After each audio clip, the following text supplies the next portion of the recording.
दोस्तों मैं अभी चौधरी हिंदुस्तान समाचार से। दोस्तों आज हम पहुंचे हैं बागपत लोकसभा क्षेत्र के गांव रोधी में। जयंत चौधरी जी जिस प्रकार भारतीय जनता पार्टी के साथ सहयोग में आए हैं, इन्हीं सब विषयों पे हमारे साथ बात करने के लिए हैं खाप चौधरी परविंदर आर्य जी। परविंदर जी नमस्कार। नमस्ते भैया जी। परविंदर जी, जयंत चौधरी जी ने भाजपा के साथ जाने का मन बना लिया है। देखो, चौधरी जयंत जी बहुत बड़े नेता हैं, बहुत बड़ा उनका परिवार है। पूरा पश्चिमी उत्तर प्रदेश और लगभग 5-6 राज्यों से उनके प्रति आस्था रखते हैं। किसान कौम के सभी वर्ग के लोग उनके परिवार के प्रति रखते हैं। चौधरी अजीत सिंह से भी लोगों का बहुत लगाव था। और देखो, चौधरी चरण सिंह तो किसान मसीहा के नाम से कहलाए गए। पूरे भारत में उनका बहुत मान सम्मान है। देखो, जो भी वो करेंगे उसके बारे में हम ज़्यादा ना कहें, हम तो उनका समर्थन ही करेंगे। आप उनका समर्थन करेंगे। 2019 का चुनाव जब होता है, उसके बाद जो परिणाम आता है, तो सुधांशु त्रिवेदी जी जो है एक चैनल पे बैठ के कहते हैं चौधरी की चौधाट खत्म कर दी। क्या वो चौधाट उस टाइम खत्म हुई थी, आज खत्म हुई है?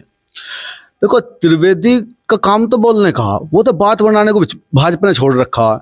चौधाट हमारी कैसे खत्म हो गई? सतपाल सिंह कौन बने थे? चौधरी नहीं बने थे क्या? संजीव बालियान क्या चौधरी नहीं है क्या? 25 सांसद है हमारे चौधरी। हमारी चौधाट कैसे खत्म कर देगा वो अपने आप को देखो। हमारे तो 25 सांसद रहे हैं उस टाइम पे, जिस टाइम पे उसने शब्द बोल रहा है। और हमारे तो कई राज्यों में सरकार हमारे से बनती है। हमारे अब भी 25-30 सांसद तो यूपी में है, हरियाणा में है, राजस्थान, सभी जगह। तो में एक मुख्यमंत्री भी हमारा। तो ये गलत बोल रहा है। हमारी चौधराहट कभी खत्म नहीं हो सकती।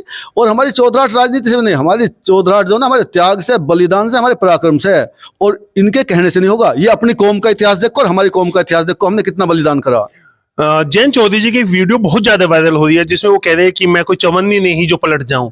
लेकिन जिस तरीके से आप पलटे हैं, तो वो दूसरे गठबंधन में गई हैं। तो ये उन पर आरोप लग रहा है कि देखिए जयंत चौधरी जी ने क्या बोला था।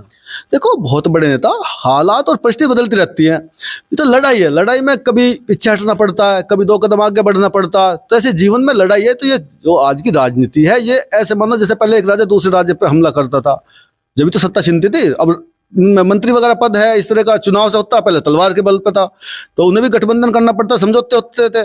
तो ये समझौता करा तो उन्होंने बड़ी सोच समझ के क्या करा होगा, क्योंकि बहुत बड़े नेता हैं। कुछ ना कुछ कहीं दिक्कत होगी भाई, हम तो उनके साथ रहते नहीं। जो आदमी जहां पर है उसको उसी की समस्या का तो पता। हम किसान हैं, हमें किसान की समस्या का पता। अब कल को पायलट हड़ताल कर दे, बैंक कर्मचारी हड़ताल कर दे, तो हमें उनकी समस्या क्या पता। तो देखो, जयंत चौधरी ने कोई समस्या हुई होगी तो उन्होंने इधर से उधर गए। जयंत चौधरी जी एक शब्द बोलते हैं संसद के अंदर खड़ा होकर, जिसपे मैं मानता हूं कि जाट समाज में सबसे ज्यादा नाराजगी थी। उनका ये कहना था भारतीय जनता पार्टी और नरेंद्र मोदी में चौधरी चरण सिंह जी की छवि दिखती है। क्या आपको भी नरेंद्र मोदी जी में चौधरी चरण सिंह जी की छवि दिखती है? देखो, ऐसा आदमी दिन भर में 100 बात बोलता है, तो एक आध बात गलत भी हो जाए। तो मुझे तो नरेंद्र मोदी में कोई किसी भी की छवि नहीं दिखती। मुझे तो शोषण करता, तानाशाह, हिटलर दिखाई देता है उसमें। किसी की सुनता। भारतीय जनता पार्टी में मोदी की, अमित शाह की, नड्डा की 3 आदमी चलती है। हमारे यहाँ क्षेत्र में, किसी भी क्षेत्र में जाओ, विधायक को कोई नहीं पूछ रहा, सांसद को कोई नहीं पूछ रहा। तो तानाशाह हिटलर है, हिटलर सा ही है उसमें। और हमें कोई छवि दिखाई देती। वह हो सकता है चौधरी जयंत जी से कुछ निकल गया होगा, हो जाता है कुछ इस तरह से बोल गए होंगे, लेकिन हम किसानों को उनमें इस तरह कोई छवि दिखाई नहीं देती। जब पश्चिम उत्तर प्रदेश की एक आपके का जो किसान जब दिल्ली जाता था, तो बड़े गर्व से जाता था कि हम अपने चौधरी के घर जा रहे हैं, चौधरी की कोठी पे जा रहे हैं। लेकिन वो कोठी जिस प्रकार भारतीय जनता पार्टी ने खाली कराई, तो आप लोगों को निराशा नहीं होती कि वो कोठी जो जिन्होंने खाली कराई उन्हीं के साथ हमारे नेता गए हैं? देखो, मैं पहले बता रहा हूँ कि जो स्थिति परिस्थिति है बदलती रहती है। 10 साल पहले कुछ चुनाव किसी और बेस पे होते थे, आज किसी और बेस पे। 20 साल पहले कुछ और स्थिति थी। ये तो देखो, चौधरी साहब ने जो भी निर्णय लिया बड़ी सोच समझ के लिया। स्थिति बदलती रहती है, कभी कोई किसी से गठबंधन करता। अब ये तो भारतीय जनता पार्टी जो है बड़ी हिंदुवादी बनती है। पंजाब, इसमें जाकर कश्मीर में मुफ्ती मोहम्मद क्या है, वह महिला महबूबा है, उससे सरकार बना ली थी। तो कभी किसी को, अभी जितने भी कांग्रेस के नेता जिनसे गाली देते हैं, आज सुरेश चौहान करके जो महाराष्ट्र का है, उसको राज्यसभा भेज रहे हैं। कल वो इनको गाली दे रहा था। पहले सिंहदेव था, उसको ले लिया। तो अल्टा पलटी चलती रहती है राजनीति में। कोई किसी पे आरोप लगा रहा, कोई किसी पे ला रहा, कोई आ रहा जा रहा। और भाजपा में तो 50% नेता कांग्रेस के, समाजवादी पार्टी के, बसपा के, तृणमूल कांग्रेस के हैं, जो इनके पहले तो लेने की सोचते हैं। नहीं आता, ईडी CBI ये लगा देते हैं जब है। तो भाजपा के तो मूल केडर तो उसका मेरे ख्याल से 10-15 नेता ही हैं। ज्यादातर तो सब नेता बाहर से हुए हैं। मैं मोदीगंज में एक जाट नेता का इंटरव्यू लिया था। उन्होंने कहा था कि हमारे चौधरी चरण सिंह जी इस एक तबके के मोहताज नहीं थे। वो पहले भी भारत रत्न थे और आज भी भारत रत्न हैं। उन्हें भारत रत्न का तबका नहीं भी मिलता तो भी वो भारत रत्न थे। आप कैसे मानते हैं? नहीं, ये तो बिल्कुल सही बात है। देखो, चौधरी चरण सिंह तो भारत रत्न से बहुत ऊपर थे, लेकिन अब किसानों की भी मांग थी कि भारत रत्न मिलना भी चाहिए। ऐसी बात नहीं, बहुत लोग ज्ञापन दे रहे थे, बहुत सी संस्थाएं इस पर आंदोलन भी कर रही थी, जगह जगह चर्चा थी भाई मिलना चाहिए। जब उनसे जो जूनियर थे, जिनको उन्होंने राजनीति सिखाई, उनको तो भारत रत्न मिल गया, तो चौधरी साहब को मिलना चाहिए। लेकिन भारत रत्न से चौधरी चरण सिंह जी बहुत ऊपर है। किसानों के मसीहा हैं, वो एक बिरादरी के नहीं थे। ये तो कुछ लोग कह रहे हैं कि वो जाटों के नेता थे। एक्चुअल में जो उनकी जीवन पद्धति थी, जो उन्होंने लिखा है, जो बताया है, जो उन्होंने कार्य किए हैं, वो किसान कौम के लिए किए हैं। तो किसानों के मसीहा है, मसीहा रहेंगे। किसानों से आपने मुझे एक बात याद दिला दी। किसान आंदोलन चल रहा है, शंभू बॉर्डर पे किसानों का टकराव हो रहा है और दिल्ली में किसानों को घुसने नहीं दिया। चाहो तो अब किसानों के खिलाफ बहुत तगड़ा मोर्चा बना दिया है। अब ऐसे में आप जयंत चौधरी जी के साथ जाएंगे या किसानों के साथ जाएंगे? हम किसानों के साथ रहेंगे भैया। जब भी किसानों पर कहीं आपत्ति आएगी, चाहे जयंत चौधरी प्रधानमंत्री बन जाओ कल को, लेकिन हम किसानों के हक की बात करेंगे। हम जब भी कोई बात होगी, हम अपने किसान कौम का हित देखेंगे। हम किसी जो गद्दी पे बैठा उसका हित नहीं देखेंगे।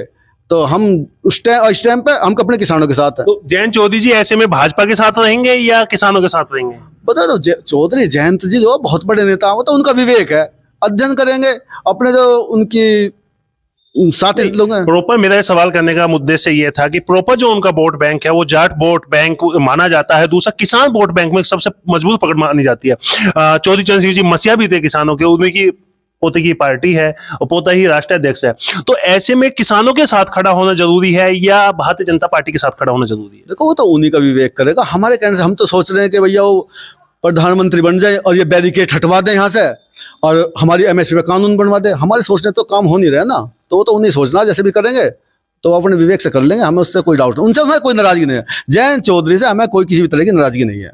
हम पश्चिमी उत्तर प्रदेश में जयंत चौधरी जी का, टिकैत परिवार का बहुत ज्यादा सम्मान करते हैं। ना इनको हम कभी इनके खिलाफ बोलते हैं और ना ही हम इनसे द्वेष भावना रखते हैं। लेकिन जब किसानों का साथ टकराव हो रहा है, हजारों सैकड़ों किसान घायल हो चुके हैं और उम्मीद ये भी लग रही है जो इस तरीके से टकराव हो रहा है कि किसान शहीद भी होंगे, तो उसमें अगर किसान का पुत्र एक किसानों के विपरीत में खड़ा होगा तो कहीं ना कहीं किसान समुदाय नाराज तो होगा ना। तो वो तो इस बात को तो उन्हें सोचना है ना, वो सोचेंगे, वो तो इतिहास में लिखा जाएगा क्या हुआ है। जिसने जो करा है वो तो इतिहास में लिखा जाएगा। उन्हें भी मलाई की आदत पड़ी है शायद, इसलिए गई है। नहीं नहीं नहीं, ये बात नहीं है। देखो, मलाई की जिस टाइम पे 2014 के चुनाव थे, उनको 10 सीट दी जा रही थी पश्चिम उत्तर प्रदेश में, जब चौधरी अजीत सिंह जी राष्ट्रीय लोकदल के राष्ट्रीय अध्यक्ष थे।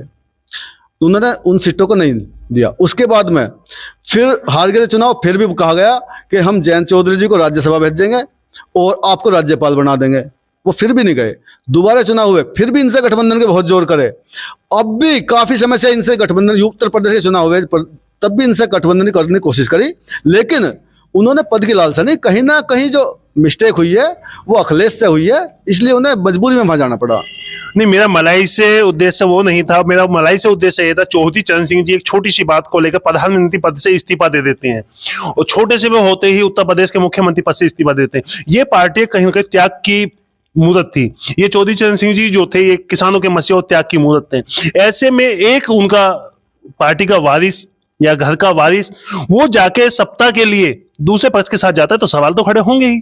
अभी तो स्थिति आई नहीं ऐसी। देखो, स्थिति बनने दो, अभी तो कहाँ नॉर्मल है, अभी तो ऐसा है नहीं। अगर स्थिति होगी तो जयंत चौधरी भी अपना, सैकड़ों किसान घायल हो चुके हैं, स्थिति और कितनी महंगा चाहिए आपको? ये तो भाजपा डेली घायल करवावा है। जहां भी हुआ इसने तो किसानों को, हरियाणा में डेली लाठीचार्ज होता है, डेली धरने बैठ रहते हैं।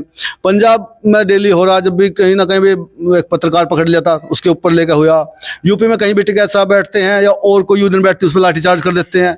तो देखो, वो तो, चलिए मेरा आपसे अंतिम सवाल है और मुझे उम्मीद है आपने जिस विभाग से सवाल का जवाब दिया इस बार आप बिल्कुल साफ मन से जवाब देंगे। जब हाथरस में जयंत चौधरी जी जाते हैं तो भारतीय जनता पार्टी, ये आरोप लगाया जयंत चौधरी ने, भारतीय जनता पार्टी ने मेरे ऊपर लाठी पड़वाई। क्या वो लाठियों के घाव भर चुके हैं?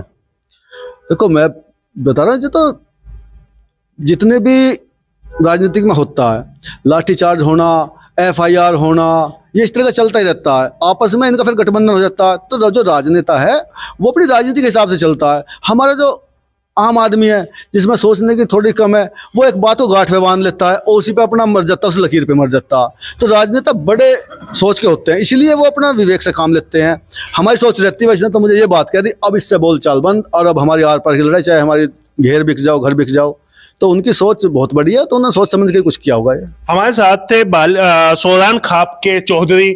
उनका साफ कहना है कि हम जयंत चौधरी जी के हर फैसले के उनके साथ है, टिकैत परिवार के हर फैसले के साथ हैं, लेकिन अगर किसानों के साथ अन्याय होता है तो हम सर्वप्रथम किसानों के साथ खड़े होंगे।